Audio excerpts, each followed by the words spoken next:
Kia ora. Welcome to CARE's COVID-19 lecture series. We are now at our second lecture. We will pick up on the concept of the culture-centered approach that we have been discussing so far and really work with one particular thread of the CCA, which is the idea of solidarity, and unpack it. Now, so far we have discussed the ways in which COVID-19 makes visible the deep inequalities in the midst of which we are living today across the globe. These inequalities constitute the trajectories of COVID-19, as well as they form the terrains on which we are seeing the effects of the various policies that have been created across states globally in order to address COVID-19. The challenges at the global margins, particularly challenges with health and well-being of those that reside at the global margins, the precarious workers, the essential workers who are in precarious roles, the migrant workers and refugees that have been displaced by decades of neoliberal reforms, bear the brunt of COVID-19 and its impact. Within that context, then, we will today talk about what it means to cultivate solidarity, what does the project of solidarity look like, and more specifically, what are the challenges with cultivating solidarity as we go forward. We will then wrap up this conversation by discussing strategies for addressing the challenges to solidarity, with an emphasis on creating transformative spaces that bring academics in conversations with communities at the margins, with unions, activists, with movements, but putting these conversations into action. So one of the key threads that you will see flows through today's lecture is the notion of challenging what we consider to be academic work, and in many ways really decolonizing that fundamental nature of that academic work. I will begin today's conversation by recalling a snippet of a conversation I'd once been having with a Maori theorist, Professor Graham Smith, who is the originator of the Kaupapa Maori movement in many ways. And I remember once conversing with Professor Smith, and he reminding that the work of theory really is embedded in the lived struggles and in the work that we do with our hands in building communities and in doing work in communities. I found that metaphor of working with our hands really powerful because that offers us an invitation to an imaginary of theorizing work that actually emerges from the lived struggles of communities at the global margins. So one of the goals for this conversation really is to communicate and engage with academics, particularly within the backdrop of COVID-19, as there has been growing interest among academics in addressing some of these deep-seated inequalities. So, part of my conversation is as a dialogical anchor for academics, for us to think about, well, how can we reimagine the work that we do in academia, and how can we seed this work in the principle of solidarity?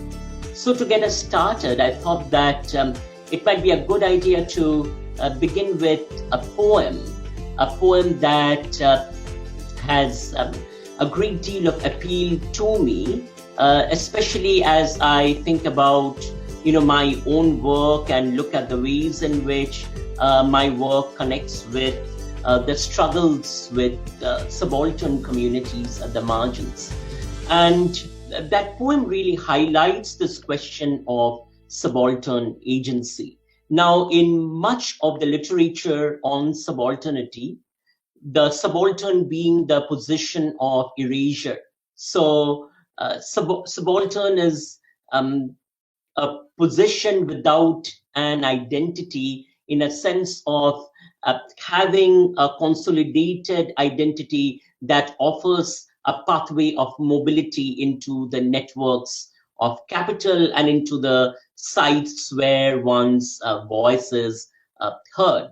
So the question of subaltern agency then is one that relates to the broader question of erasure, attending to the global sites where erasures take place on an ongoing basis, particularly as they relate to a politics of representation, raising questions such as who does the work of representing, and then raising the question of what are the communicative strategies that are available to us or that we can imagine to bring those that exist in subalternity, in spaces of erasure, into hegemony. So their voices can be heard.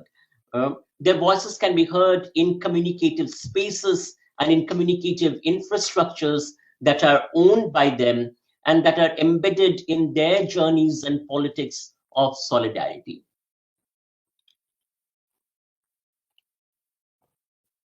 So the poem that I wanted to begin with is a poem that has been crafted by the indigenous Indian activist and author and scholar Abhay Saksa, who is no longer with us, but in his short lifespan offered many imaginations for us to really reconsider the ways in which we think about the relationships of academia with positions at the margins. And what I find so inspiring about Abhay's poetry is its invitation for us to really interrogate our own complicity within deep structures of profiteering and extraction, to interrogate our own methodological performances that often are extractive, where we go into communities at the global margins to gather data and present this data only to serve our careers, but commit very little to the actual lived struggles of communities at the margins. So within the context of indigenous struggles within India, which in itself in the contemporary context is a settler colonial project, Abhay articulates, I'm not your data, nor am I your vote bank. I'm not your project or any exotic museum object. I'm not the soul waiting to be harvested, nor am I the lab where your theories are tested. I'm not your cannon fodder or the invisible worker, or your entertainment at India Habitat Center. Now, reference is quite powerful in terms of the ways in which the subaltern as a category is captured in intellectual conversations, in art, in cosmopolitan performances of what I call in my work a chic radicalism that extracts once again from the indigenous experience in order to create new circuits of profiteering while committing nothing at all really to the struggles at the indigenous margins. I'm not your field, your crowd, your history, your help, your guilt, medallions of your victory. I refuse, reject, resist your labels, your judgments, documents, definitions, your models, leaders, and patrons, because they deny me my existence, my vision, my space. Your words, maps, figures, indicators, they all create illusions and put you on pedestal, from where you look down upon me. So I draw my own picture and invent my own grammar. I make my own tools to fight my own battle for me, my people, my world, and my Adivasi self. What is really powerful about this poetic invitation is its testimony to the extractive work that academics typically perform. Now, any crisis or any sort of health challenge or economic challenge creates new opportunities for new classes of elites to profit from. creates new opportunities of data to be extracted from the lives of those at the margins that often bear with the greatest consequences the effects of the crisis.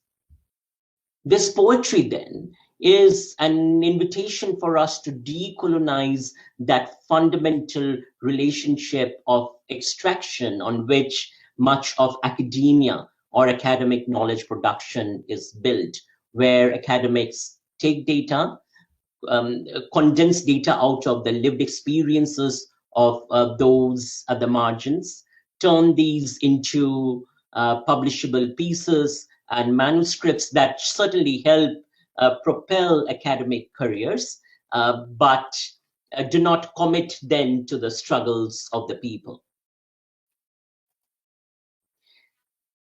Going from Abhay's narrative, let's now move on to what Howard Zinn, one of my favorite historians, has to say about what then it means about the role of imagining academia within the context of the struggles of the margins. Professor Zinn says, it would be naive to depend on the Supreme Court, the highest court of the land, to defend the rights of poor people, women, people of color, dissenters of all kinds. Those rights only come alive when citizens organize, protest, demonstrate, strike, boycott, rebel, and violate the law in order to uphold justice. So when you juxtapose Abhay's poetry with the invitation that Professor Zinn offers to us to imagine the role of academe, you could see where I'm trying to locate the concept of solidarity. I begin then by making the argument that the work of building solidarity is one that has to critically interrogate the role of academia, that has to critically interrogate the kinds of extractive relationships that form academic structures, and starting from that point, then consider the ways in which the very body of academic theorizing, the body of the academic, and the body of academia can be placed in the midst of the lived struggles of those at the margins to uphold justice, to secure justice, to have a voice in spaces so that these fundamental inequalities in these spaces can be transformed. So today I will begin by talking about why solidarity, and a lot of this really will draw upon lecture 1, where we talked about the concept of communicative equality. And we will build on that then to discuss how that actually takes us to this notion of the necessity at this point of decolonizing theory and decolonizing academia, and actually moving toward an imaginary of dismantling academia in its neoliberal configuration. This is integral to the kind of change that is needed, that is punctuated at this moment of the outbreaks globally of COVID-19. Within this context, then, I will pull up the idea of placing our bodies on the line, which is something I had discussed in the previous conversation, and we will really think through what it means to place our bodies on the line. We will then examine what are some of the ongoing challenges we face as we place our bodies on the line in solidarities, and then perhaps imagine some strategies for overcoming these challenges. And this is where I really hope that this is just a conversation starter for us to really brainstorm and think about what the actual nature of doing solidarity work will look like within the backdrop of COVID-19 and post-COVID-19, as we work toward building and imagining a just world that's based on and grounded in the concept of both material equality as well as symbolic and communicative equality.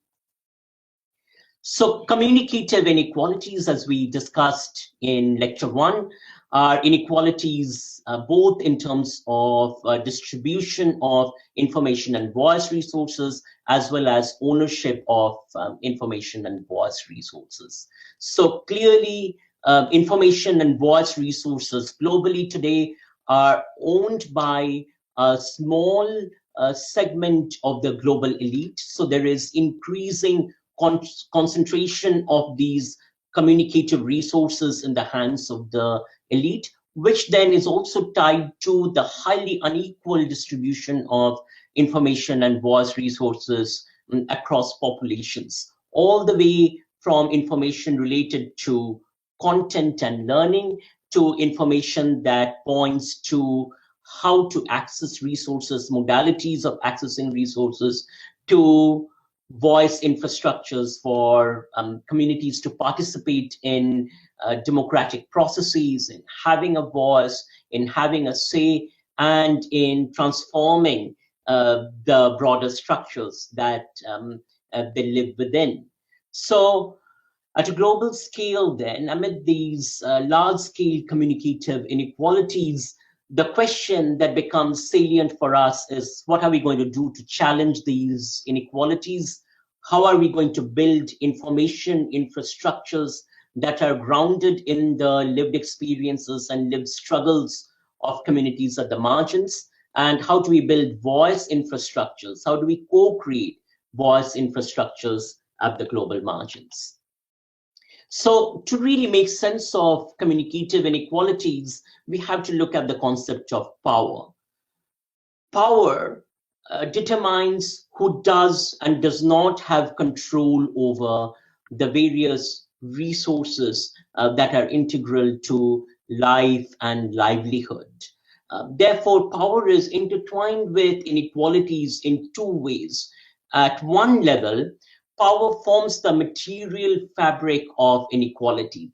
So those with power control both symbolic and material resources such that these resources accumulate in the hands of those with power. Now, when you think about the context of neoliberal expansionism, this power is concentrated in the hands of a global elite that sort of occupy the domains of transnational capital, the domains of state and state formations, as well as hegemonic civil society organizations distributed across the globe. This consolidation of power then has essentially meant that state, private actors, and civil society actors work hand in hand often in order to further reproduce these inequalities and in order to circulate them across global chains of profiteering. At the same time, inequalities, because they exist, they constitute power and forms of power and control. So inequalities are about seeding, maintaining, reproducing, and circulating power.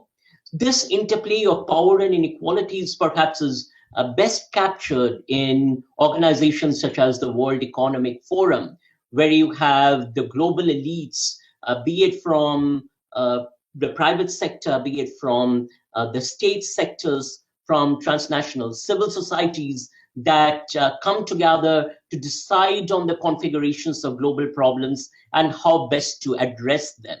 So you will see in the roundtable discussions of the World Economic Forum, challenges like inequalities or poverty be discussed at great length. Only that the solutions to these then are designed by the elite, which then, if you think about it from the logics of the interplays of power and inequalities, is meant to keep power in the hands of the global elites. So you have a paradox here in some ways that inequalities, challenges to poverty are discursively controlled by those that hold the power and that have been making the kinds of decisions under these forms of varied neoliberal transformations across the globe that profit the global elite. A lot of these arguments about the global inequalities in power, the textures and fabrics of power, are available in my 2013 book, Voices of Resistance, with Purdue University Press. That is now available to you if you go to the Purdue University Press website for free to download. So what is then the role of academia within this global structure where we see the consolidation of power, the consolidation of material resources, as well as communicative resources in the hands of the elite? What we have seen over the last 3 decades is the transformation of the university into the neoliberal university, which sort of is accompanied by a few things. One is the rise of the administrative managerial classes, which a number of academics have talked about. So you find that universities increasingly across the globe work on narratives of efficiency, effectiveness, maximization of profit, turning students into commodities, turning faculty and academics into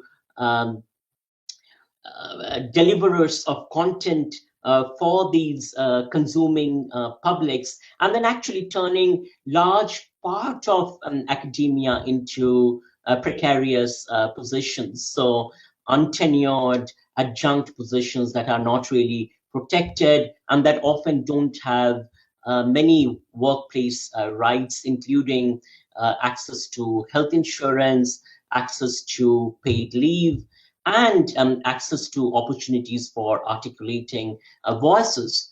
And simultaneously, you see the precarization of the non-academic staff, staff that perform the everyday work of running the university.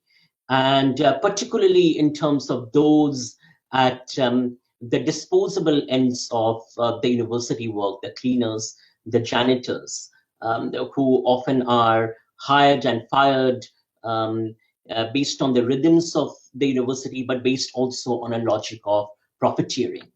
This, of course, is also accompanied then by the hegemony of a grant-driven culture that has turned into the direction of consolidating the university to serve the goals of transnational capital.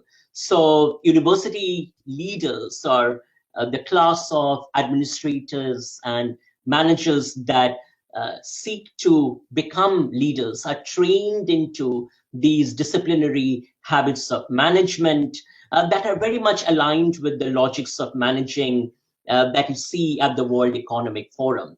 So in that sense, the ultimate seduction for a university manager is to sit at one of those roundtables at the World Economic Forum, to sit in elite expertise-based circles where decisions about poverty, about inequality, and about COVID-19 will be made. So really, in that sense, the neoliberal university is the site for consolidating power and communicative inequality through the reproduction of knowledge differentials, where knowledge is privatized to serve the interests of the transnational capitalist class, of course, with the full-fledged support of the state to enable this transformation.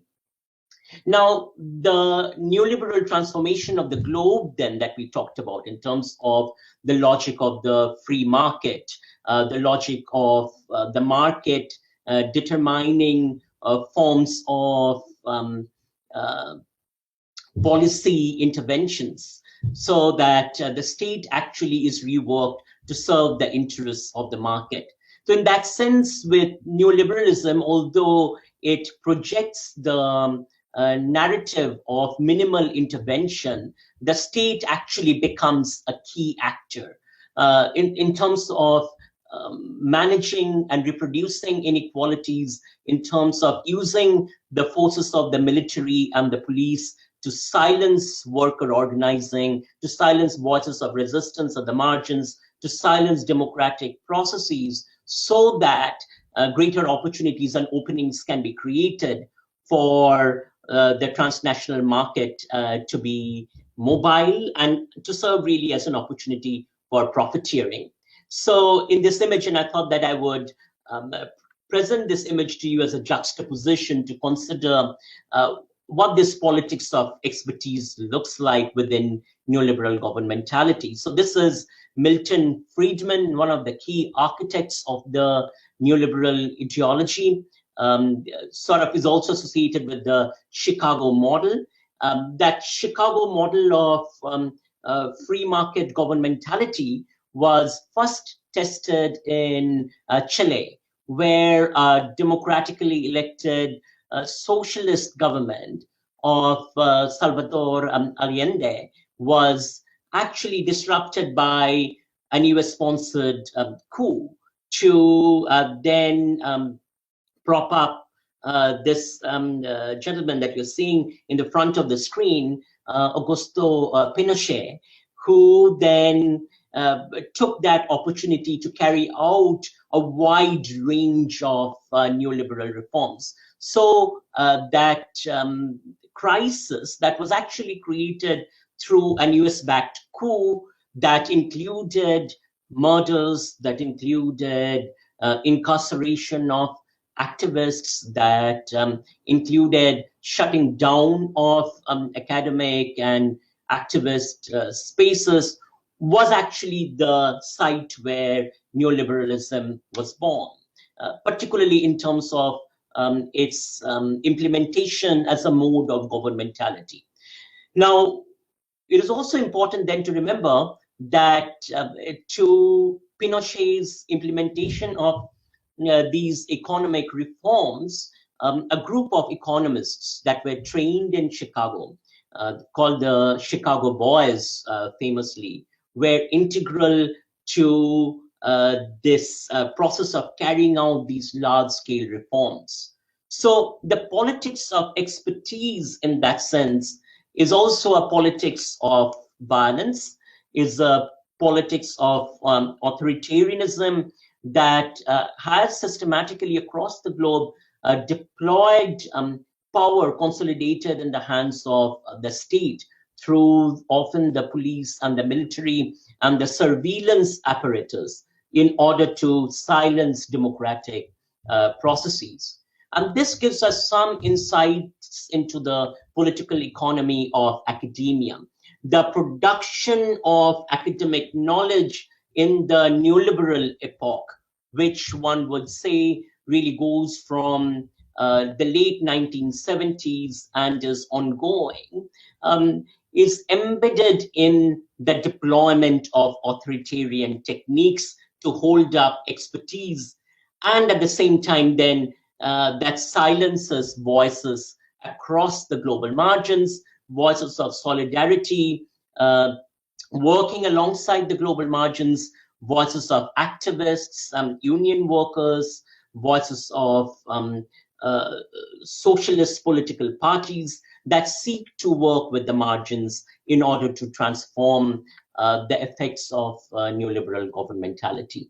So the privatization of academia that we have seen increasingly over the last 3 decades is built upon this politics of expertise in terms of propping up experts in think tanks and in centers and in grant-funded positions that issue diktats that are fundamentally anti-democratic to be then implemented on the global margins, and while simultaneously through that process then consolidating wealth in the hands of the global elite.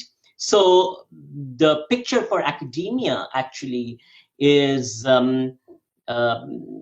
quite, what should I say, alarming, without wanting to sound alarmist, especially in terms of what this politics of expertise has propped up as the acceptable mode of governmentality.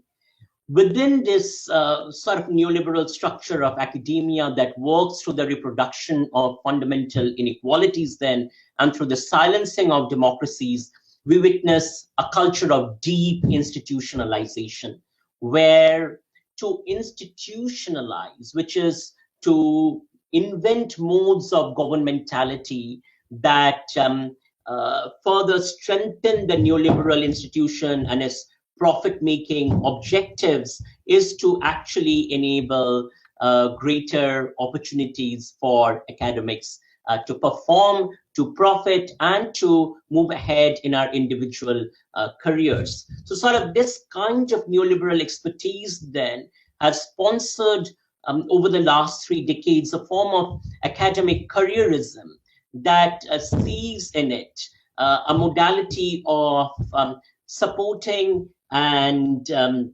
holding up various forms of privatization across the globe. So this process of privatization then is tied closely to both erasure and co-optation. As we have seen in the earlier example, the attack on democracies is fundamental to setting up this politics of expertise. Now, of course, one of the things that you see here is the ways in which authoritarian techniques of control over community-based democratic participation, community voice, serves a liberal and then from it a neoliberal imaginary of expertise-based governmentality. So you have elite decision makers that are propped up through various techniques of meritocratic governance to run these structures so that they can enable greater consolidation of power in the hands of the global elite. So this works through the erasure of sites of transformative articulations. In fact, I would say that to hold up expertise, it is of interest to experts and therefore to academics inhabiting neoliberal institutions across the globe to erase sites of transformative articulations. So you will see various think tanks, security studies centers, centers for surveillance studies and surveillance mapping that actually mushroom across universities as ways for holding up this authoritarian capitalist order. At the same time then, academe across the globe has turned into spaces of surveillance where entire categories of intelligence agencies, data gathering workers are put in place to surveil. Oftentimes, the work of these surveillance employees is actually to follow you on your Facebook or on your Twitter threads, to look at the performance of your behaviors, to gather that data, and then to report to the administrative managerial class about places where you have violated particular disciplinary rules or codes. So surveillance then, within that sense, is codified in order to silence dissent, in order to actually also anticipate places of dissent and places of democratic articulation, and then to respond accordingly to these spaces and sites of democratic articulation. Along with surveillance, then, we have the large-scale deployment of techniques of generating fear. So academics across the globe often live in positions of fear. It is fairly routine for instance, social media behaviors of academics to be monitored, and then for academics to be called in under some social media policy or the other in order to then be intimidated.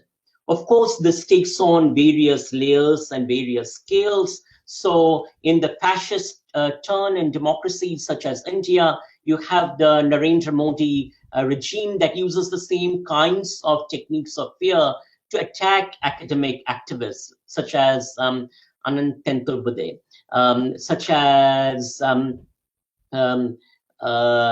Somari, in order to silence the resistive articulations that emerge from the global margins. Now, one of the things that is critical then for us to think about is how do we challenge these techniques of producing fear?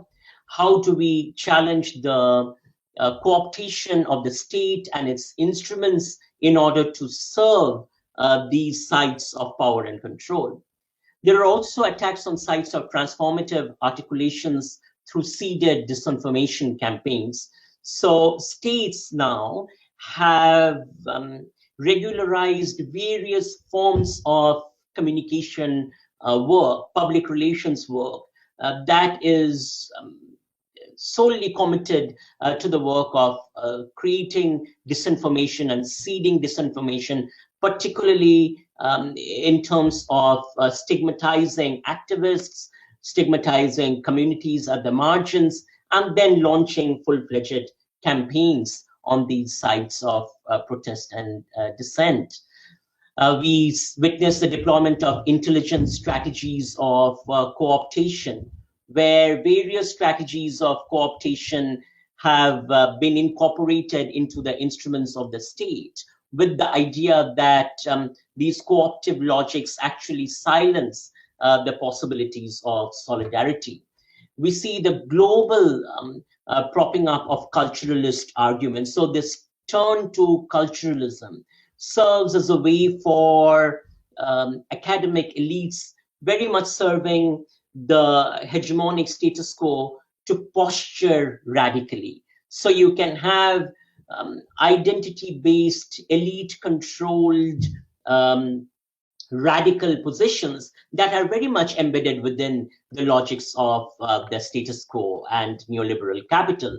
So we have to really interrogate how culturalist arguments, how the various forms of cultural studies, how various forms of cultural measurement are positioned as a radical alternative to the neoliberal university, but actually are the fundamental instruments for perpetuating the neoliberal university. This, of course, you also see, for instance, in other spaces, such as in the arts, where particular forms of arts projected as radical in strictly identitarian terms and incorporated into the sites of neoliberal capital work to silence spaces of dissent and spaces of democracy. So the production of elitism then serves capitalist interests. You can argue that these elite actors that are manufactured through these processes and trained through the universities are trained fundamentally to surveil, to produce techniques of disciplining, to silence democratic possibilities, and then to create various kinds of communicative tools that obfuscate the gross accumulation of power in the hands of capital. This, ironically, is also then tied to the institutionalization of activism within academia, where you will find activists devoid of solidarity, devoid of engaging with journeys of friendship with the margins. These are sort of the brand of academic activists that are committed to forms of institutionalization, forms of instrumentalism in order to build their own agendas within the academic structures, and really taking up the radical positioning of the activist spaces and strategies. All of this, of course, takes place within the backdrop of precarization, where you witness precarization of work, precarization of various forms of academic labor, and these processes of precarization are integral to perpetuating the logics of surveillance and fear. So amidst COVID-19, as we witness the deep inequalities then, we must pay attention to the ways in which these sites of academic production are at work in order to erase and co-opt. Just as inequalities become more visible across the globe, we are most likely to witness various forms of neoliberal solutions that are propped up as solutions to these inequalities, but actually are embedded in pushing forth further marketization of our lives, the privatization of human health and well-being. Similarly, you're likely to see the increase in surveillance and fear-producing functions, often in the name of the security state. So you're likely to see academic think tanks, particularly security-oriented think tanks, churn out white papers, policy briefs about how to surveil the global margins, how to surveil transformative movements, how to surveil activists. And often a lot of this will be carried out, ironically, under the guise of controlling disinformation campaigns or controlling fake news or producing social cohesion and safety, which then is also tied to another set of academic production work that you're likely to see a lot of, which is sort of the culturalist work, devoid of engagements with the material questions and the questions of material political economies, the kind of discursive and rhetorical work that will offer culturalist analyses, but fail to engage with broader questions of structural transformation, transforming the political economy of neoliberalism, and doing so through politics of participation in the struggles that we are witnessing now. Now, one of the things that has been quite striking to me within the context of COVID-19 is also the ways in which communication is deployed to prop up a particular kind of state, private sector narratives, narratives that uphold the neoliberal order. And I think we have to really closely look at the ways in which these kinds of narratives work to both erase and co-opt across the globe. So neoliberalism as expertise and the politics of expertise, as I talked earlier, and these are the Chicago boys that I discussed earlier, then is built on the privatization of academia to serve the interests of global capital. So COVID-19 too becomes a grant funding opportunity that gets tied into logics of privatization.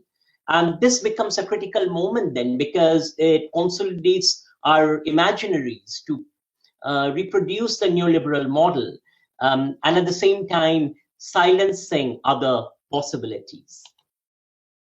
So what then can we do within this backdrop? And this is where I'm going to take us next in terms of talking about the concept of solidarity. The one thing I want to say is that COVID-19 is also an opening into decentering sides of knowledge production.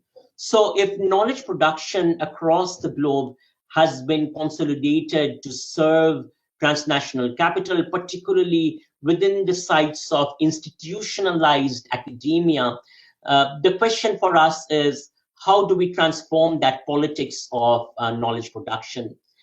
CARE's activist in residence, the Maori activist and artist Tame Iti, the Maori intellectual Tame Iti, talks about moving the work of knowledge generation to the marae, to the sites of knowledge generation in community, in the fabrics of indigenous life, in the rhythms of transfer of intergenerational knowledge that have taken place over generations and over centuries, and holding up possibilities for imaginaries from those sites that are outside.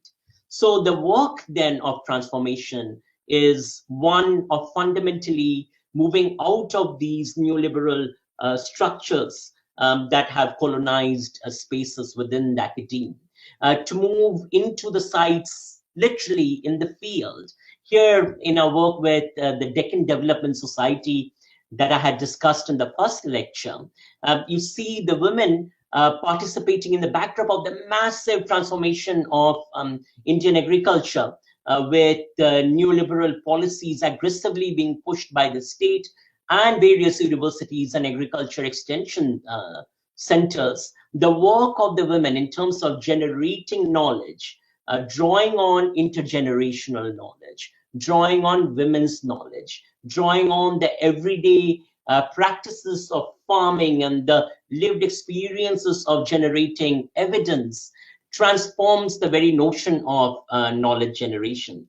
So the kinds of food crops they come up with as a solutions to local agriculture fundamentally resist and transform the cash-based neoliberal model of agriculture that has colonized these spaces in much of the global south, certainly in many parts of south and western India. So the women's participation in the field as a site of knowledge production becomes an anchor to inviting academic imaginaries for participation in new ways. So the generation of knowledge then gets situated amid the work of generating life, amid the work of generating life forms, generating food forms, and generating economies that are deeply connected to everyday democracies. So here you see a beautiful exemplar of what a community democracy looks like when Dalit women, so these are many of them are untouchable women who are at the caste margins of Brahminical India, participate in these spaces. You see them marking out with chalks the various field spaces that they own collectively, and then planning the crops to maintain and grow the diversity and pluralism of these spaces, and at the same time to take the ownership of food and agriculture into the decision-making spaces of the community. So the work of generating life is embedded amid struggles of those at the global margins. It is embedded among the struggles of the migrant workers and refugees and indigenous communities across the globe that are the sites of targeting by global capital. So this inversion of knowledge itself then is an invitation for academia and for the generative work of academic theorizing to move outside of the everyday spaces of abstract extractive theorizing into the humbling everyday spaces of community life. You know, one of the things that has often been striking in terms of the ideology of neoliberal expertise and how that is produced is the ways in which even your so-called critical academics would circulate these ideologies of expertise. So within the context of indigenous work, for instance, academics stating that, oh, this is not really knowledge or this is not really science, or in the context of the struggles of low-income migrant workers in Singapore, academics stating that, oh, but they really can't possibly know how best to participate and what decisions to make. So that kind of arrogance of expertise has been seeded by the 3 decades of neoliberal reforms. So in this work of decentering then and of moving out is a call for humility and for thinking about ways in which we can build humility through participating alongside the struggles of the people, the struggles of activists that work alongside the people, and the struggles for seeking justice. So the work of decentering knowledge generation then ultimately is for the struggles in order to seek justice. So why do you generate knowledge is a question that we all ought to be asking amidst these massive inequalities that have benefited us in many ways. It certainly has benefited me, and it really makes me pause and think about the purpose of the work that I'm doing. So that we should be asking the question, why are we participating in the generation of this work? Why are we participating in the generation of this discourse? And how is this work of knowledge generation connected to the everyday struggles of the global margins, and connected materially in terms of providing anchors to transformations through a politics of humility. So in that sense, I feel that COVID-19 is a moment where we really must think about ways in which we dismantle academia. And what I mean by that is this is an invitation for us to think about how to dismantle the current status quo of academia that is based on these logics of privatization, of careerism and opportunism, and of extraction that sort of has produced these kinds of gross inequalities.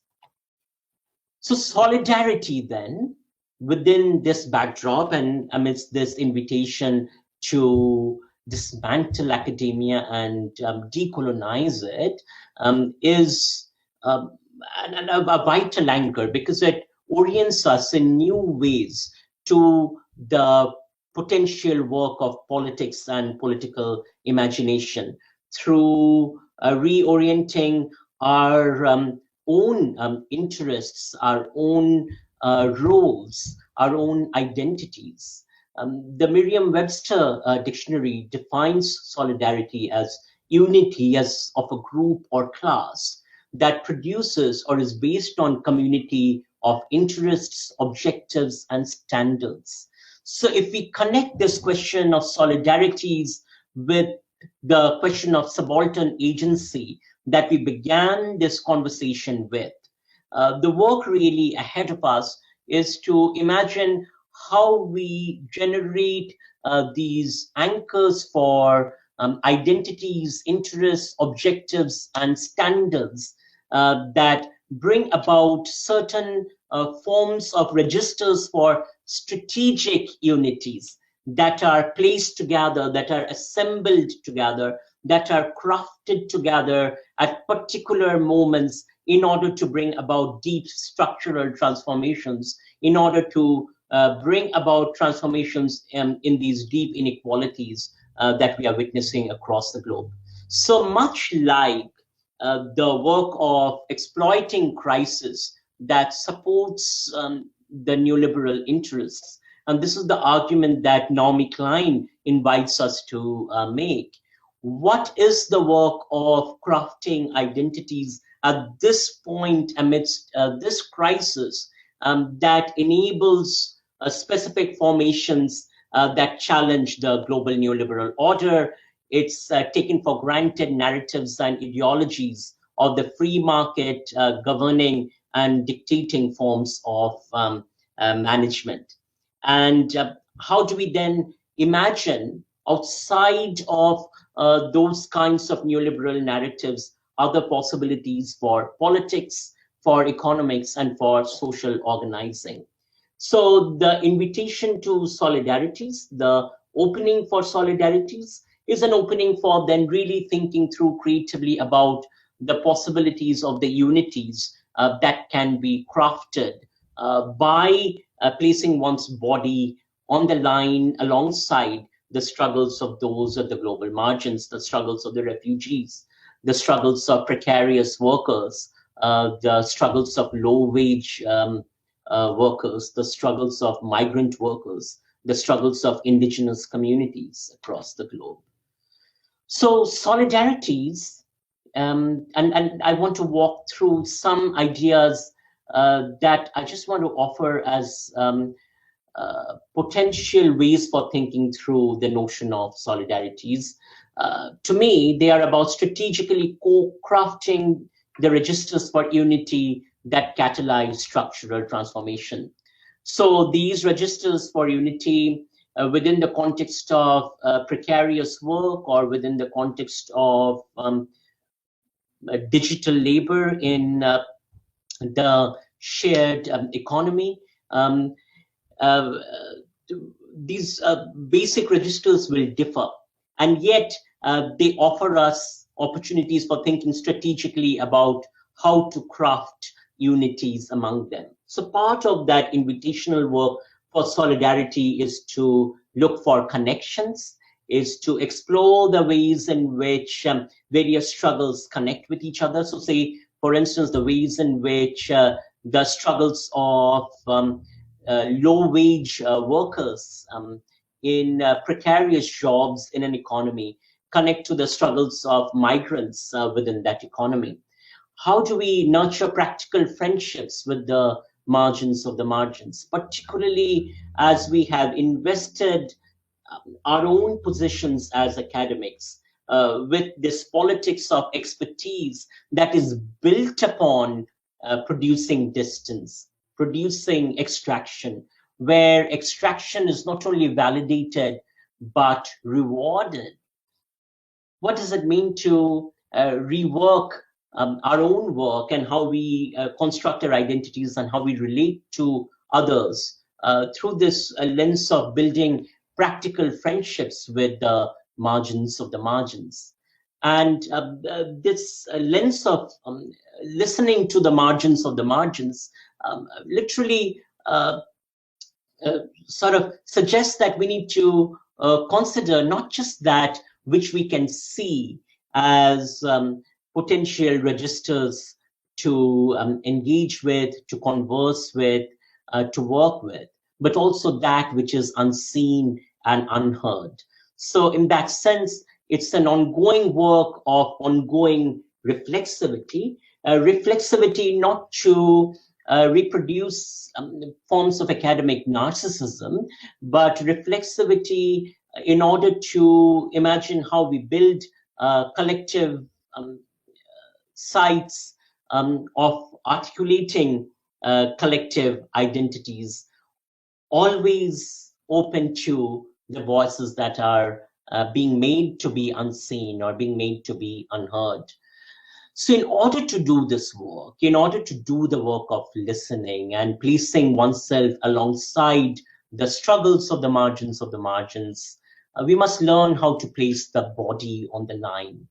So I want to take a little bit of time to talk about what does it mean to place the body on the line? What does the body on the line look like?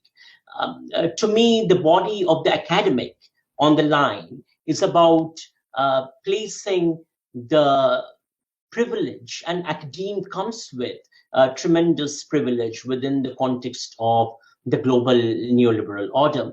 So how then do we do the work of placing that body with that privilege in journeys of listening, in journeys of co-crafting, such that we can work together to imagine transformations? And then this is really fundamentally about decolonizing the work of theorizing.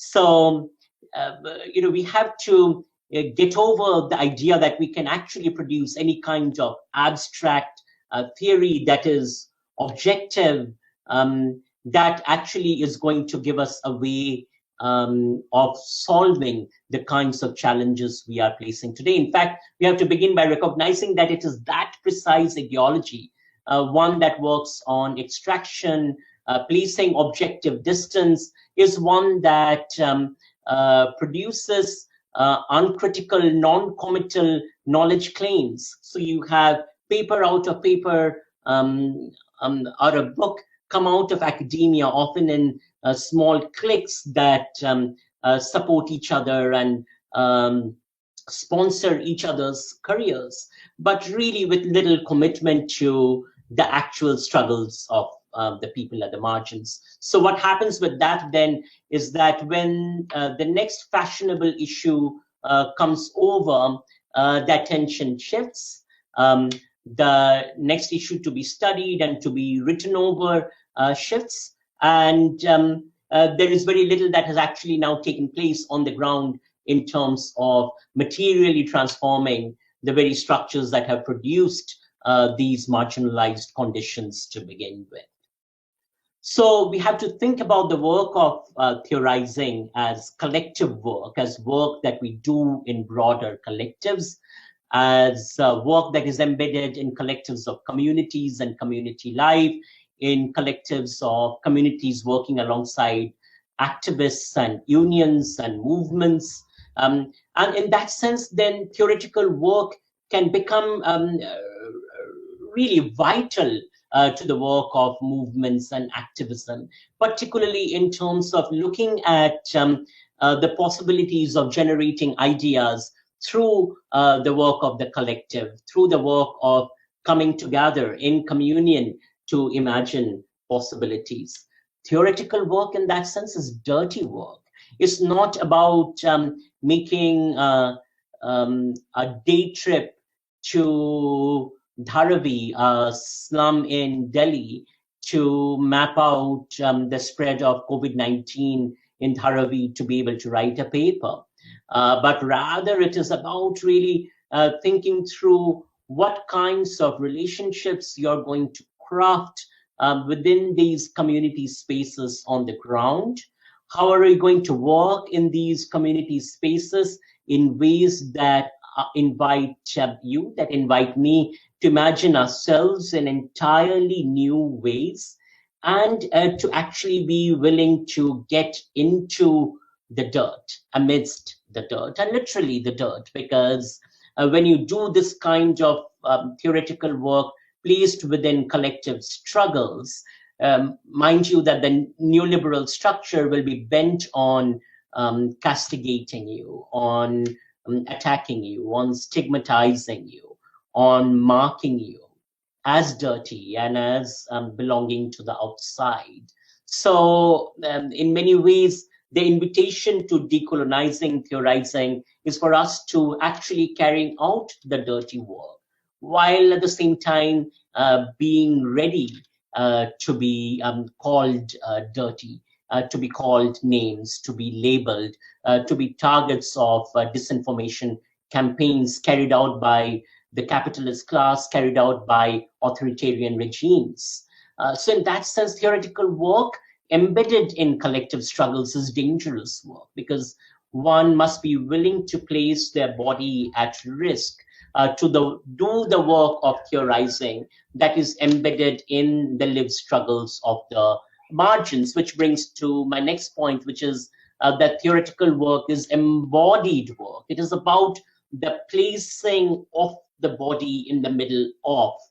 So the body, in a material sense, as a site of theorizing, is being worked on through the various relationships, through its participation in the collectives, through its performance of dirty work, through its role as a register for stories and of narratives at the margins. And then if you think about it, we began with the concept of decolonization and decolonizing theory, that theorizing work in that sense is explicitly a resistive work, not in terms of imagining micro practices of resistance and documenting them, although I suppose that can be important, but really in terms of working alongside activists, unions, communities at the margins to imagine possibilities of collective resistance that can offer alternative anchors to the structures and that can challenge both the narratives that are circulated by the structures as well as the mechanisms and tools that are deployed by the structures to silence. So in order to be able to perform this kind of theoretical work embedded in collectives, and here I have an image from the protests that have been ongoing protests in Bhopal, India, the site of the Union Carbide League, that seek to hold Dow Chemicals accountable.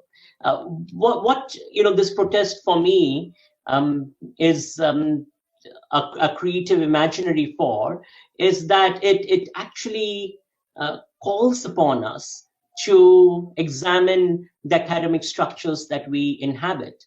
So across many universities in the US, for instance, Dow Corporation has endowed chairs, endowed funding mechanisms that support academic work. So part of the work of imagining alternatives to neoliberal capital that constitutes the infrastructure amidst which we see these gross inequalities across the globe, is to actually challenge these kinds of neoliberal seductions, seductions within our own university spaces, seductions within the academe, so that we can do the work of reimagining it.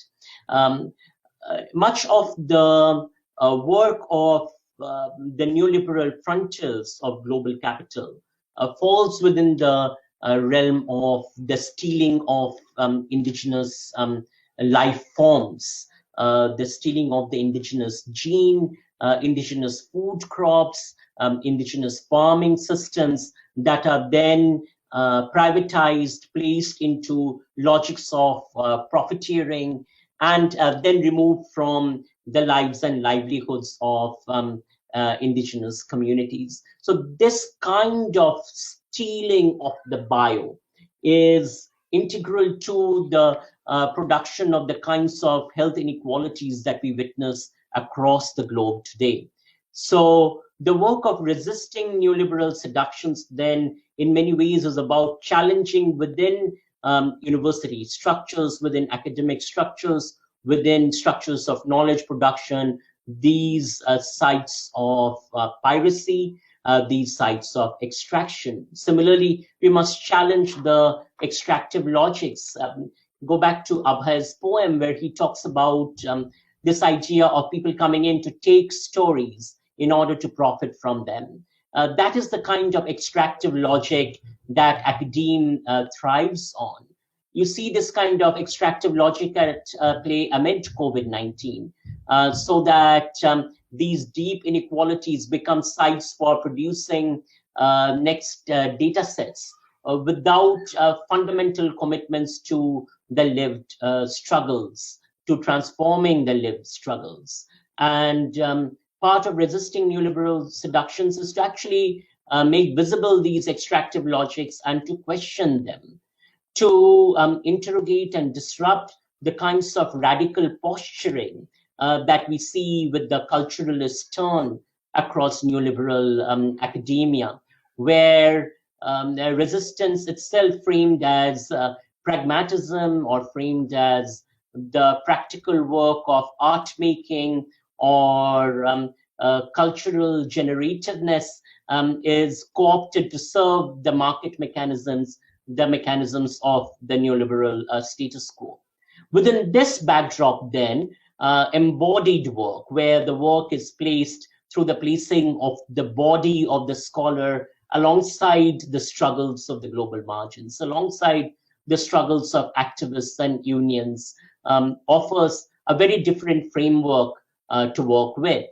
The way in which this framework differs is by making the work of resistance explicit, by making the work of structural transformation explicit, and by working through then the call to social justice. So theoretical work is ultimately, within the backdrop of COVID-19, the work of building the registers for social justice by listening to the voices of the margins, by listening to what is articulated in the communicative infrastructures at the global margins, and then finding ways of disrupting the logics of the neoliberal status quo through the presence of these stories. I remember once, in the work of the culture-centered approach, cultural studies scholar coming in and making a face to some of the care researchers and shrugging about social justice and referring to them as social justice warriors.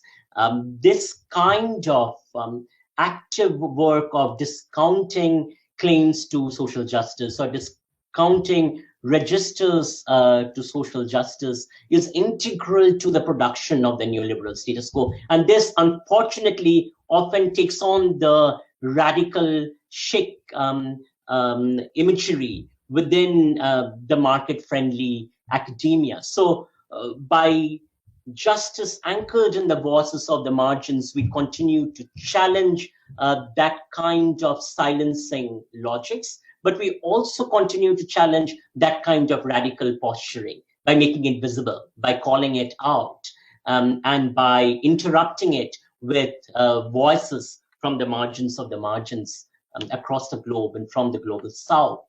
So in this work of crafting out unity, community becomes sites where the work of doing solidarity and building solidarity begins with co-creating pedagogies of community democracies. So how do we co-design infrastructures for the voices of the margins of the community to be heard, for these voices to take ownership over spaces? And much of that work is about recreating habits of democracy, while at the same time learning the practices of democracy that are necessary to come into hegemony within the state neoliberal structures, in resistance, of course, to these structures. So, for instance, what are the avenues and processes of participation into democratic processes? What are the kinds of organizing work that can be done within community spaces built upon learning together these habits of democracies and anchoring them in the threads and rhythms of community life? So this work then becomes one of supporting the grassroots and supporting grassroots-based material interventions that emerge from the material work that is done in the margins. So if you can imagine, for instance, with the global challenges experienced by essential workers in precarious jobs, the work of organizing democracies then becomes one of organizing sites where precarious essential workers can participate, can lay claims to infrastructures of decent work, infrastructures of decent pay, of minimum wage, of fundamental health protections, and of the right to health and well-being. Now, one of the things that I want to point out here is that often the culturalist argument is also used by culturalist elites, particularly elites within communities that often are at the margins of colonizing processes. But elites that then co-opt the culturalist argument and deploy it in order to make the argument that democracies are Western or democracies are European, and they are antithetical to the rhythms of the local culture or the habits of local culture.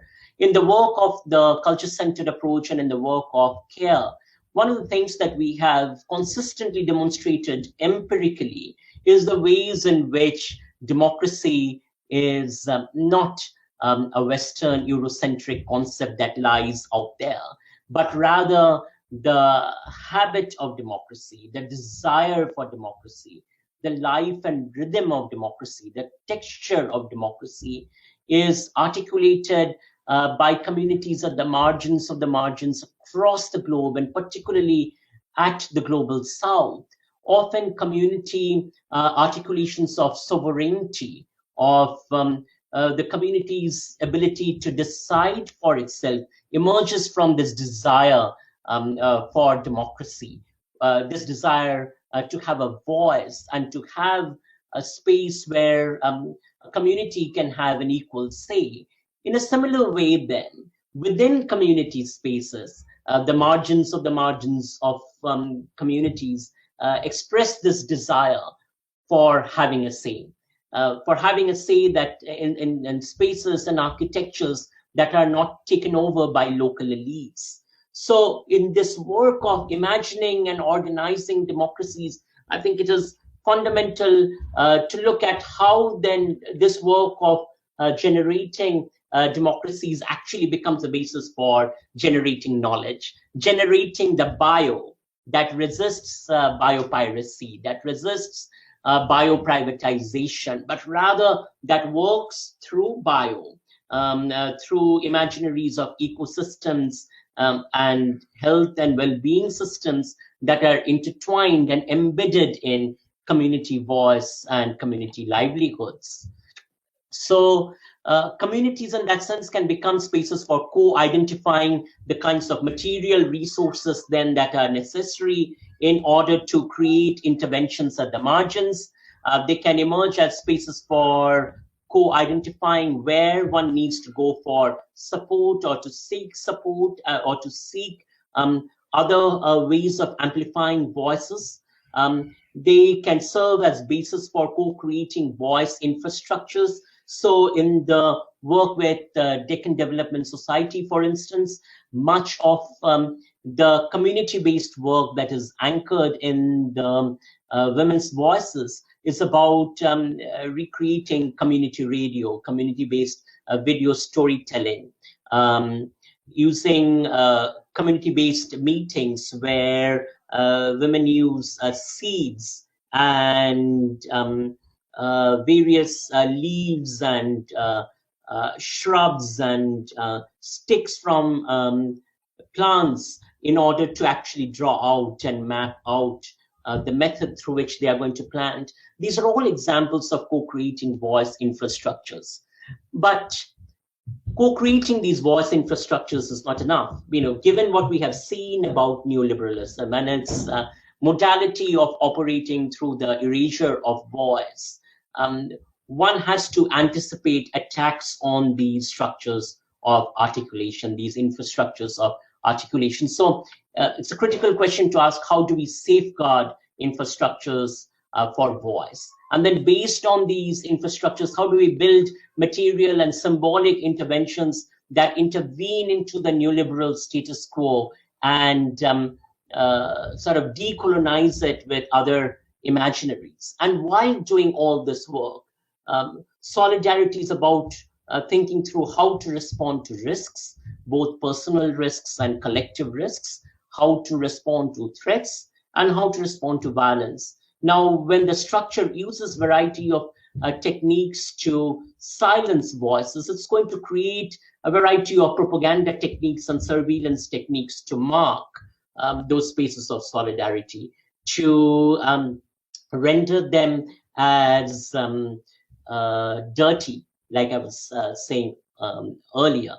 Dirty in terms of threatening, of course, the neoliberal status quo. But that then will be used in order to attack the solidarities further. So it is really vital to think about strategies for responding to those risks, threats, violence, disinformation campaigns, techniques of surveillance.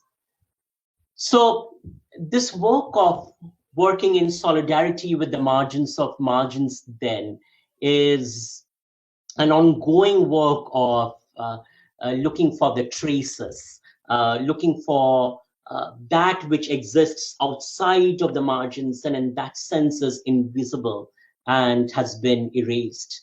So when we reorganize community democracies through habits of participation, the ethic guiding these reorganizing spaces is one of looking for erasures, looking for the margins within the spaces in which we come to participate. And in that sense, then, any form of identity formation that is strategic in order to craft a unit or a sense of unity is open-ended, is contingent, is vulnerable, is continually transforming based on an invitation that is built on an orientation toward listening for the gaps, the cracks, and the erasures. So when we work on solidarity by recognizing that this work of solidarity is one of building ongoing openings alongside activists, unions, communities to bring the margins of the margins into hegemony through their participation in these processes. we must recognize a few things. First, that communities are unequal. So communities are sites of tremendous power imbalances. They are not monolithic. There is not a monolithic narrative that captures communities. Communities are sites of negotiating power. So power is negotiated on an ongoing basis, and communities constitute unequal terrains. So these principles that communities are unequal, they are sites of negotiating power, but they are constitutive of unequal terrains where the infrastructures are unequally distributed, the material resources are unequally distributed, then turns toward this dialogic orientation, which is reflexive, again, reflexive in terms of a sense of collective reflexivity, where the collective, through conversations, through ongoing dialogues, reflects on who is being erased, whose voices are not being heard, and how could these spaces within community architectures be reimagined to invite in, to open up, so that these identities collectively can be crafted, but also crafted dynamically with ownership over these identities in the hands of those at the margins of the margins. So let's take a short break and watch this video in terms of what these voice infrastructures can look like. This is once again the Dalit women farmers of DDS. Here you see them participating in the annual DDS ceremony, where they are singing to the seed.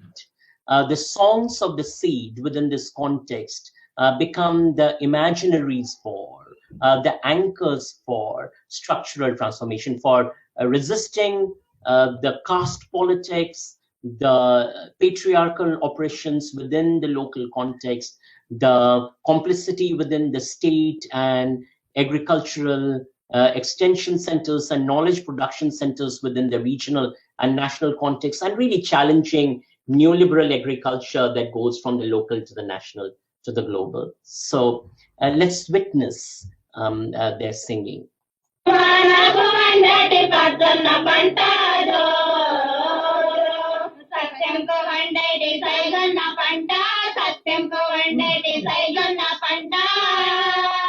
గాలికి వండేటి శనిగాల పంట జో జో సత్యంకు వండేటి సైదన్న పంట సత్యంకు వండేటి సైదన్న పంట గాలికి వండేటి శనిగాల పంట జో జో సత్యం.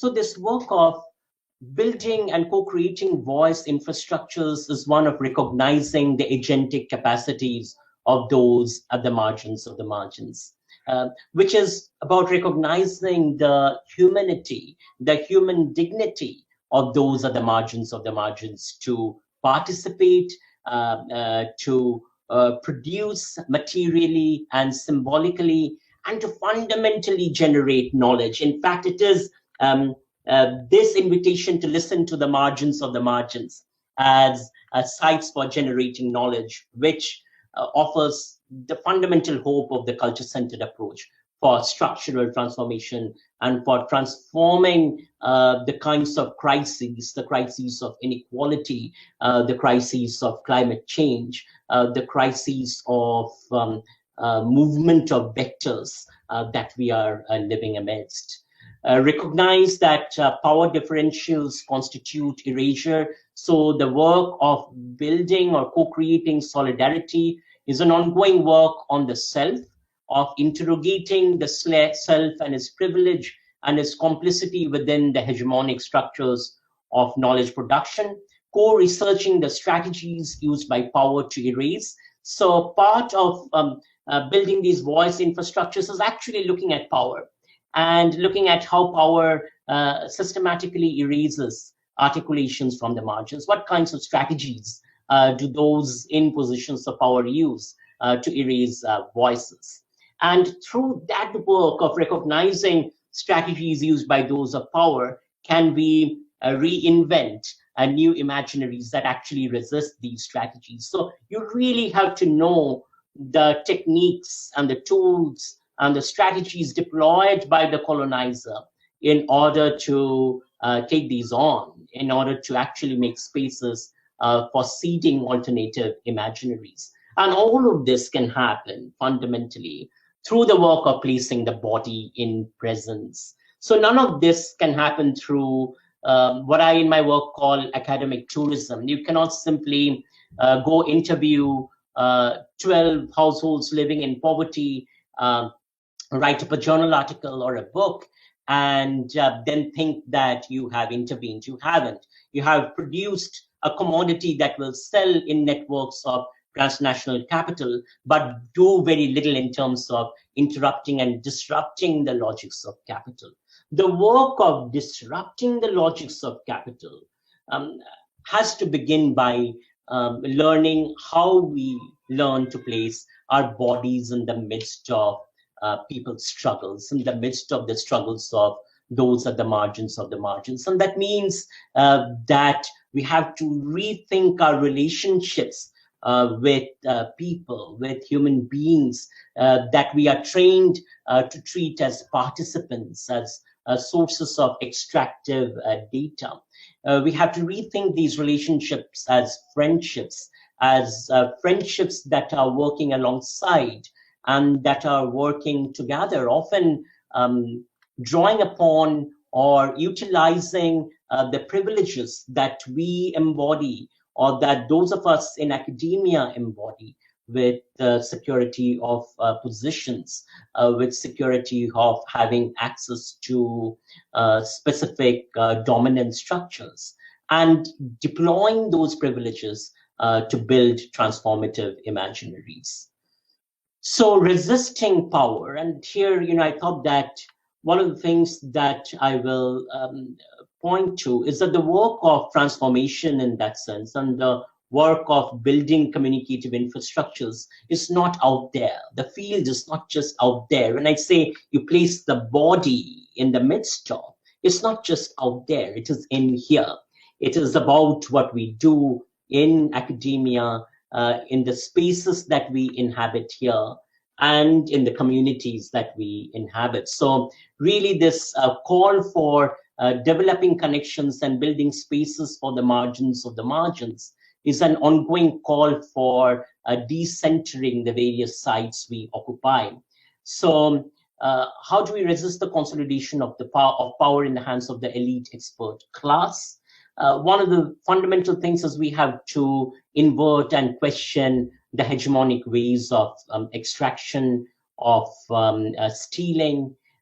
We have to remember what Abhay invites us to imagine, which is really about rethinking our roles in new and different ways, making visible the ideologies, the disinformation, and deliberate falsehoods that are seeded by the elite expert class. There are many falsehoods that are seeded by the elite expert class, particularly when the voices of the margins emerge. And narratives are vital, you see, to maintaining and reproducing the ideology of neoliberalism. And the ways in which structures maintain these narratives is by attacking those that challenge the narratives of the structures. So the work of resisting power then is also about continually, on an ongoing basis, making visible the ideologies, the lies, the disinformation campaigns, the rhetorical fallacies, the argumentative leaps that are made by hegemonic structures in order to sustain the neoliberal narrative. So in that sense, we have to cultivate the habits of speaking truth to power. And part of that then is recognizing that structures use techniques of surveillance and fear-mongering. And in that sense, it is scary. So for me, in my work, I find it humanizing to acknowledge, to attend to the fear that I feel, and to center that space for the fear I feel. I remember at one point of time in the midst of a targeted campaign by a structure, my body experienced the fear. And that fear was expressed in the form of, losing consciousness, throwing up at times, having really low blood pressure. So the body, literally, right, in terms of embodiment, the body speaks, the body becomes a site of narration. And acknowledging the presence of the body and its feelings is very important to cultivating the habits of speaking truth to power, because to see and to witness is to know how to overcome and to resist and to challenge. So within this context, then, when we cultivate habits of speaking truth to power, our work also becomes one of practicing commitment without conditions, which is that when the struggles of the margins emerge, when the narratives of articulated by the margins emerge in discursive spaces, when narratives articulated by activists challenge the hegemonic narratives of dominant structures, the structure will do what it does, which is it will use its tools. And think about Pinochet and the Chicago Boys. It will use the tools that it is used to using in order to silence.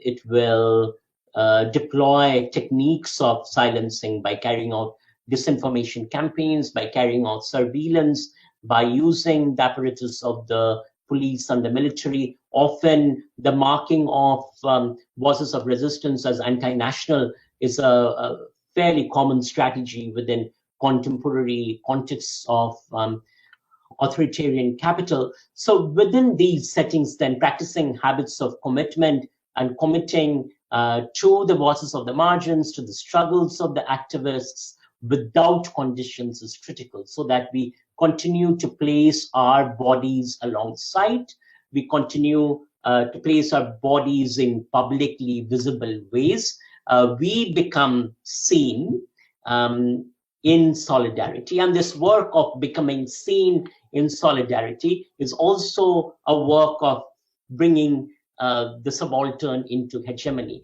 not by seeking to represent the subaltern, but rather by standing up to face the structure. When the subaltern positions are attacked, when activists working alongside subaltern positions are attacked, such that for the structure, it is no longer a targeted site to be intervened upon, but rather it is a much wider collective.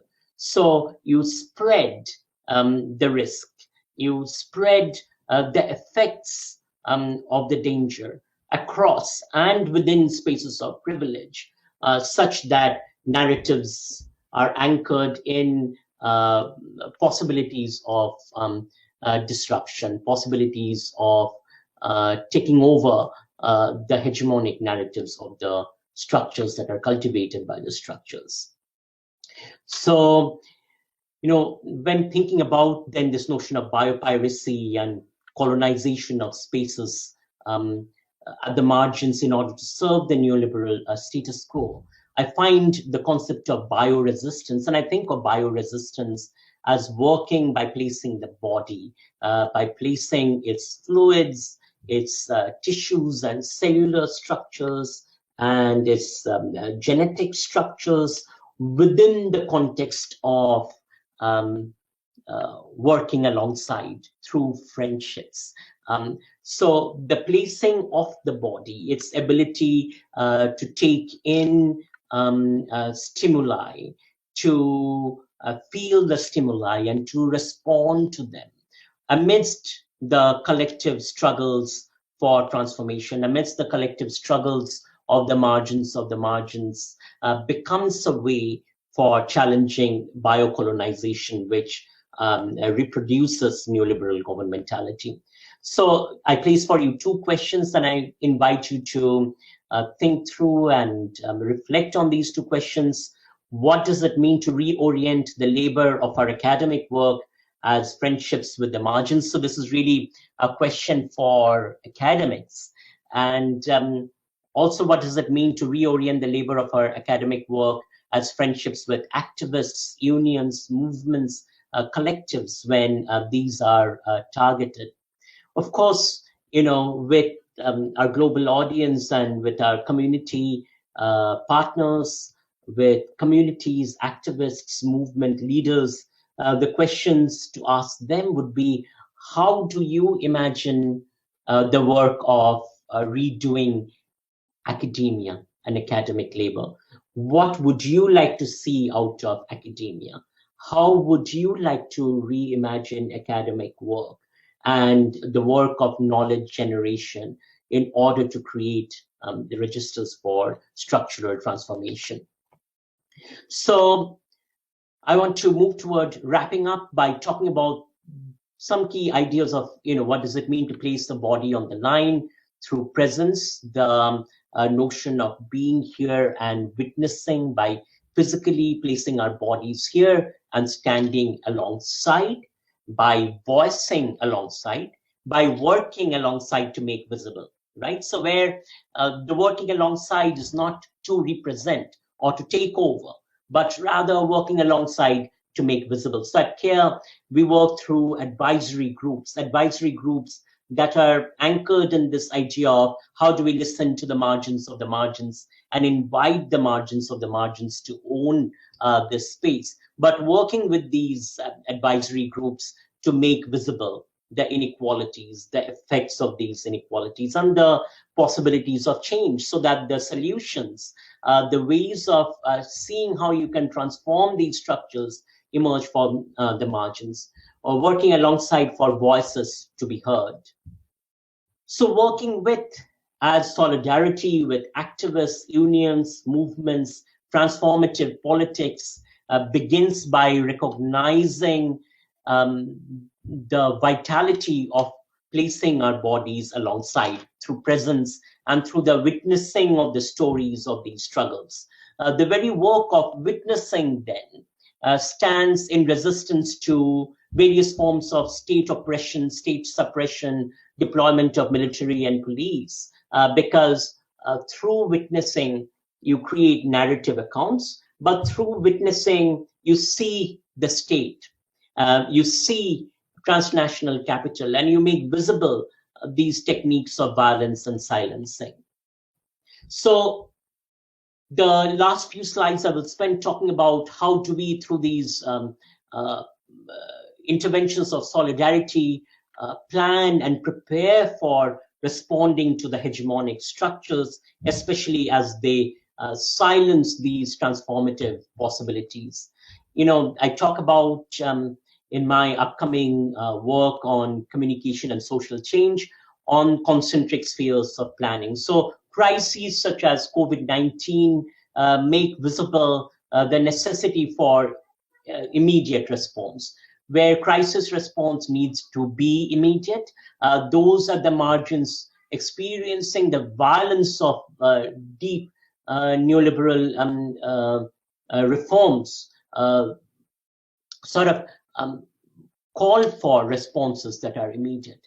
But also, it's really important to think about how these immediate responses connect with medium-term strategies over the next 3 to 5 years, so that you keep the momentum up and running, which is again about sustained presence, about committing over the longer term, and then think about the long-term work over 10 years, 20 years, 30 years, in terms of the nature of organizing, to build infrastructures for voices, but to fundamentally transform the hegemonic structures.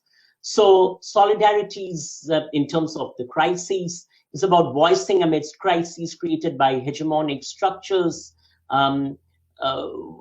narratives that challenge the stories circulated by the hegemonic structures, voicing amidst targeted attacks and disinformation campaigns carried out by hegemonic structures that target unions, activists, communities. And this voicing, in that sense, called for a sense of publicness.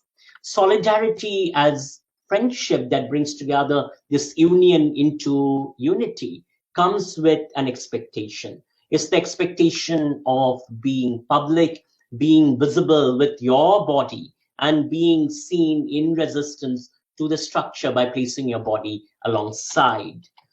So, here I thought I will just quote from, one of my favorite activists, CARES activist in residence, Jolovan Worm, who wrote in the Online Citizen expressing solidarity with another of my favorite activists in Singapore, Kokila Namalai, who has been exposing the poor living conditions in the Singapore dormitories amid COVID-19 outbreaks and since been a target of several attacks. And Jolovan wrote this opinion piece in the Online Citizen. And in this piece, he accounts his various experiences of facing the structures and then inviting solidarity. And he says, solidarity means that when an injustice happens to an NGO or an individual, and this is, of course, in the context of authoritarian Singapore, you speak up for them to those in power, even if not publicly, if you cannot afford the risks, but through private communication. He's generous here because he creates an opportunity for response within private contexts and counting that as solidarity work. From where I see solidarity within the context of CCA, it is actually the necessity to be visible in public, to be standing alongside. And certainly, private communication, private show of support relationally is important in terms of keeping someone's resistance work up, keeping someone's voice work up, and demonstrating that support. Equally important is this act of being publicly visible alongside the struggle. So to then cultivate solidarities, we must prepare ahead. And this is a point I want to make regarding, remember the three wheels I talked about in terms of the immediate crisis response, the midterm response, and the long-term response. Now, some of that medium-term and long-term response is actually preparing with the solidarity work. And in doing that preparatory work, you turn the lens on the hegemonic sides of consolidating power. You look at the instruments deployed by private corporations and state, and you study them closely. And this is where academe has an important role to play in terms of working through its positions of privilege and access to turn the lens on these hegemonic structures. So within universities, as I was saying, you will see think tanks, security-based think tanks that perform the surveillance function and that often inform the surveillance and repression functions of the state. An old example of this, but certainly a pertinent one, is a RAND Corporation in terms of its role in generating knowledge to prop up and to legitimize and reproduce the hegemony of the US military-industrial complex across the globe. So the RAND Corporation, as a site for knowledge generation, produces particular kinds of knowledge that support the surveillance industries and the industries of disciplining and control. So we need to study structures closely with careful scrutiny to see the kinds of techniques they use. And we need to look at their white papers, policy briefs, to look closely at how they are informing states, how they are guiding states' strategies of repression and surveillance. Study the techniques that are deployed by these structures closely, and develop then wherewithals of resistance accordingly. Study the tools of surveillance deployed by these structures closely. Remember that solidarities are embedded in commitment to return to the narratives, commitment to return to the infrastructures. So your interactions, your friendships are not a one-time thing, but they are really crafted over the life course, crafted in working together, being present together in struggles together. Authenticity invites us to really interrogate our own positions in places of power, to interrogate our own privileges and the articulations we make. A call to authenticity is also a call to holding an academic accountable, to holding the position of the academic accountable to community voices, to activist voices, and to the struggles of the margins. Solidarity is based upon habits of voicing. Habits of voicing uh, are habits, so they need to be cultivated, and we can cultivate them at any point of time. But to cultivate them is to also start challenging and questioning the careerism and the opportunism that forms the architecture of neoliberal academe. Crafting counter narratives, working in collectives of communities, of activists, of union workers and movements, of academics, to create counter narratives and to really think through how these counter narratives would sustain themselves, to rooting these counter narratives in the fabric of community life and everyday life.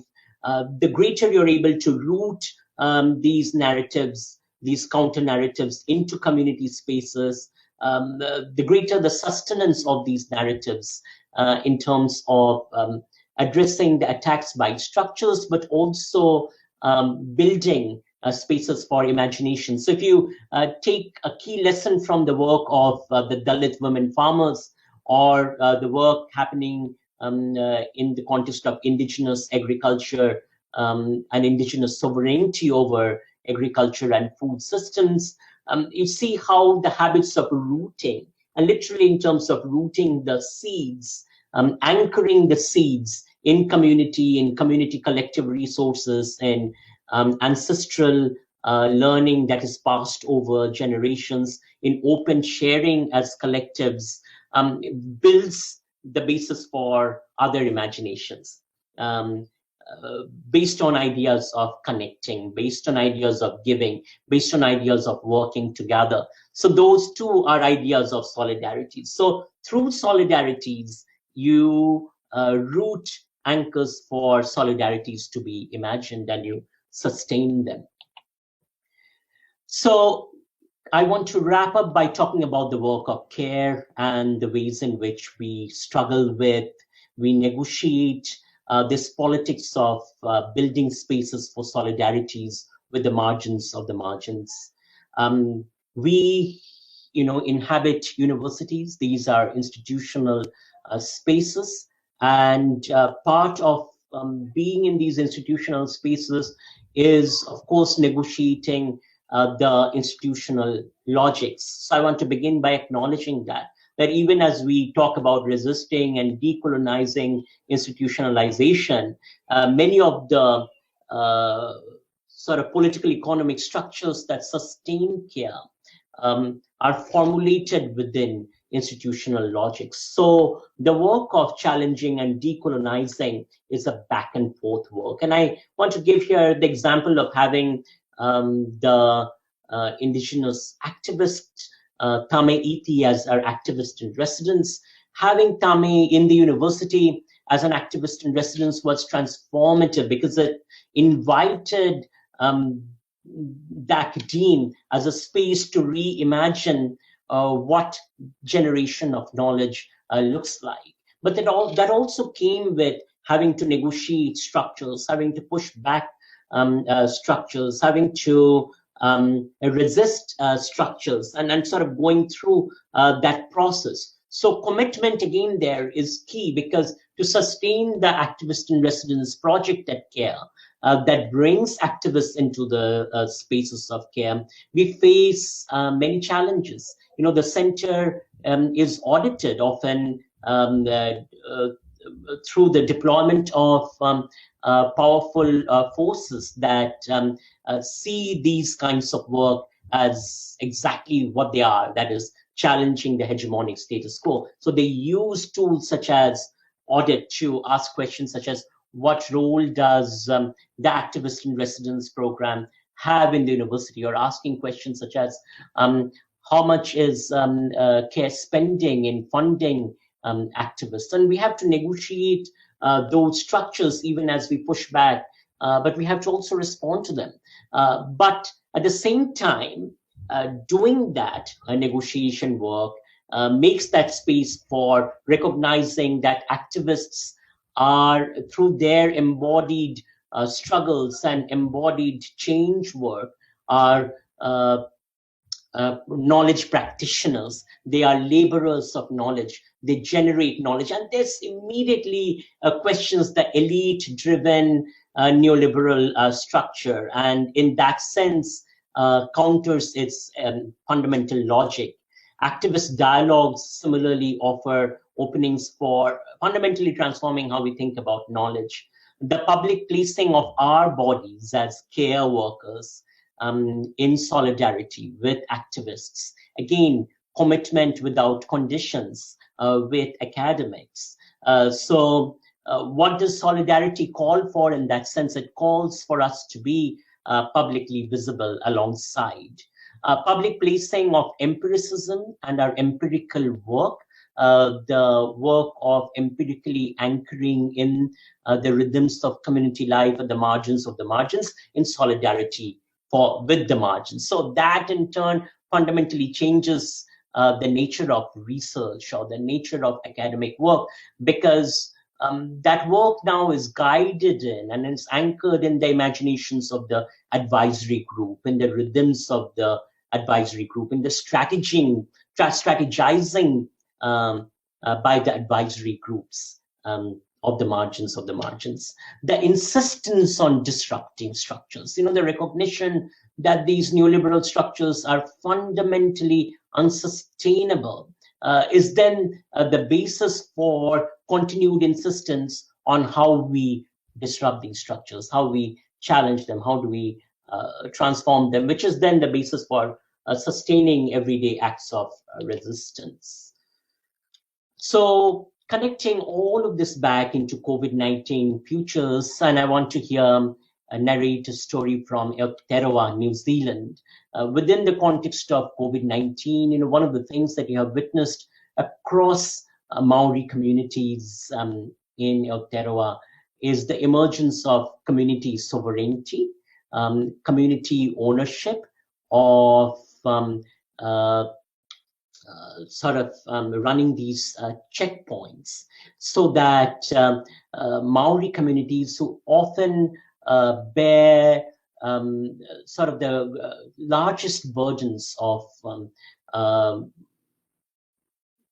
negative health outcomes because of the ways in which racist structures are organized, because of difficulties in accessing fundamental resources of health and well-being, emerge within this context to then say that given these broader challenges, the ways in which the communities are going to address COVID-19 is by setting up community checkpoints that are going to be run by community members. This is an example of the concept of Tinoranga Tiratanga, which is the notion of Maori sovereignty, which anchors community and indigenous sovereignty within the broader context. So solidarities within the context of COVID-19 futures, just drawing from this one example, is about really reworking through community life and through community rhythm the ways in which the trajectories of movement of the virus can be stopped, but also the ways in which the hegemonic structures can be reorganized. So, of course, within this context, then, as you would imagine, the racist colonial structures respond by attacking, by stigmatizing, the same kinds of strategies I discussed earlier. And then the work of solidarity becomes one of imagining how to stand with, how to stand alongside in public ways, working through this site of privilege and these spaces of privilege in terms of making knowledge claims. So I want to take this moment to thank you for your participation in this conversation. I want to leave you with this image. This is the struggle of essential workers across the globe in terms of having access to decent working conditions and workplace protections amid COVID-19. And this particular struggle brings out a vital question for those of us that do health communication work health-based justice work or activist work, and which is that how can we work through this particular moment? And I'm following Naomi Klein here really, to imagine new possibilities. For me, I believe that the starting point for that work of imagining our collective futures is through solidarity, is by fundamentally transforming and rethinking how we do our academic work, and actually start by placing our bodies on the line alongside these struggles. Thank you for participating. I look forward to conversing with you more on Facebook. Please put your comments on the Facebook comments section, and I will respond to you. I hope this was a meaningful conversation. We will, at a later point of time in this series, hear actually from voices of community organizers and activists, and listen to them in terms of how they imagine the work of the university and the work of the academe. And then from that, then what does democratic knowledge generation look like amidst struggles for global transformation? Thank you so much for participating.